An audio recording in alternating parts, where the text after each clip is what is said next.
एक पवित्र नदी थी और वो नदी लोगों के पाप धोने के लिए जानी जाती थी। जो भी उस नदी के किनारे आकर उसके पानी में डुबकी लगाता था तो उसके सारे पाप धुल जाते थे। एक बार एक लड़का यही सोचकर वहां आया कि उसने जीवन में जितने भी पाप कर रखे होंगे वो डुबकी लगाने से सारे धुल जाएंगे। यही सोचकर उसने डुबकी लगाई।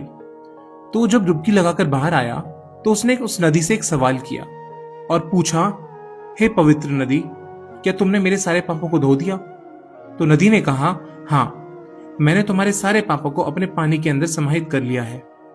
लड़का बड़ा खुश हुआ। उसने फिर सवाल किया और बोला, तो आप इन सारे पापों को आप क्या करोगी? नदी ने मुस्कुराते हुए कहा, इन सारे पापों को मैं समुद्र की तरफ भेज दूंगी। अब लड़का मन ही मन निश्चिंत हो गया कि समुद्र तो इतना गहरा होता है, वो सारे लोगों के पापों को अपने अंदर आराम से समाहित कर सकता है।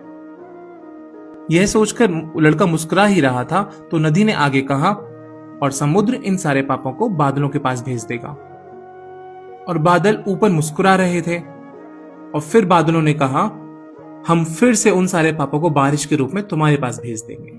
अब ये सुनकर तो लड़का एकदम स्तब्ध हो गया और उसने तभी एहसास किया कि ये जो कर्म होते हैं, आप चाहे कहीं भी डुबकी लगाओ, कहीं भी स्थान बदल लो, ये लौटकर वहीं आते हैं जहां पर इनका असली स्थान होता है।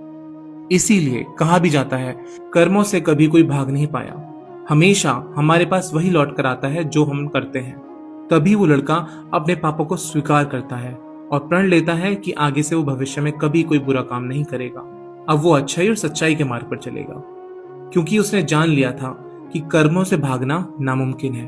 अतः कर्म हमारा पीछा कभी नहीं छोड़ते, हमारे पास अवश्य लौट कर आते हैं।